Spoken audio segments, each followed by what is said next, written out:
Hey, welcome back to LEO PPT. Today we're talking about something a lot of parents notice but aren't sure what to do about, W sitting.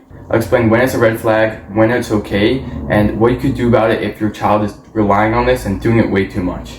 W sitting is when a child sits with their knees in front and their feet tucked behind them on either side, shaped like a W.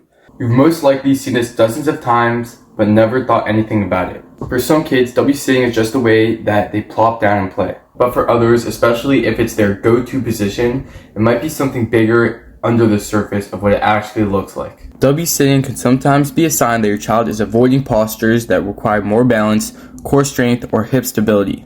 It gives them a super wide base of support, which can actually delay the development of key muscles. Let's break this down to its base form. There are 3 reasons why kids W sit: weak core muscles, poor posture control, joint hypermobility, or muscle tightness. Each of these can make W sitting more comfortable, but that comfort might be covering up challenges with strength or coordination. Okay, let's talk solutions.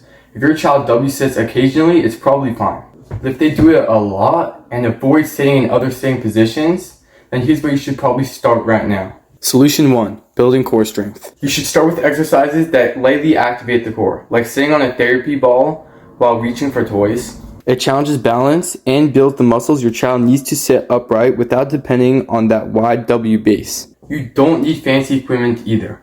Here are 3 easy ways you can encourage core strength at home: crawling through tunnels or under tables, animal walks like bear walks or crab walks, and playing on all fours like pretending to be a puppy. Some of these exercises actually seem pointless, like crawling, but these actually boost the back, shoulders, and hips, which are essential for upright posture. Now let's talk about sitting alternatives. Most parents say if they shouldn't W sit, then how should they sit? That's a great question, and we're about to answer that. Solution 2. Encourage healthier sitting options. Cross-leg sitting helps build postural control. Long sitting encourages hamstring and core strength, and side sitting helps build the butt muscles and rotation, another important skill. Your child's probably going to resist new positions at first, and that's okay. You don't need to enforce anything, just gently encourage. Try placing toys or puzzles in a spot that would make them naturally have to shift the way they're sitting. Set the environment to make the healthier position easier than W sitting. Think of it like guiding, not correcting. Now, at what point is it better to try to reach out to a professional rather than trying to do all of these things by yourself? I'd say the best time to do this is once you've implemented all these exercises and still nothing seemed to work. W sitting is often just one piece of a bigger puzzle. It's not about panic, it's about patterns. Here are some simple hacks you can use for your child's playtime to build up their strength. Solution 3. Raise the play surface.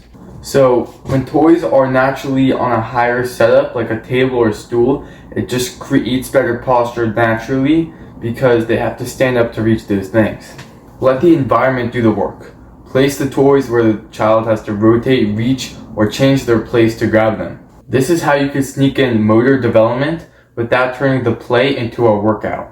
This kind of setup encourages trunk rotation, dynamic balance, and postural adjustments, all without a single verbal correction. And here are a few simple tools that you could use if your child keeps going back to W sitting. Floor seats or wobble cushions, which can help build the core strength. Low activity tables, which can raise the play zone. Or either play tunnels or climbing cushions to get them moving more dynamically. You don't need to spend a lot. These can be DIY'd with couch cushions, step stools, or low tables.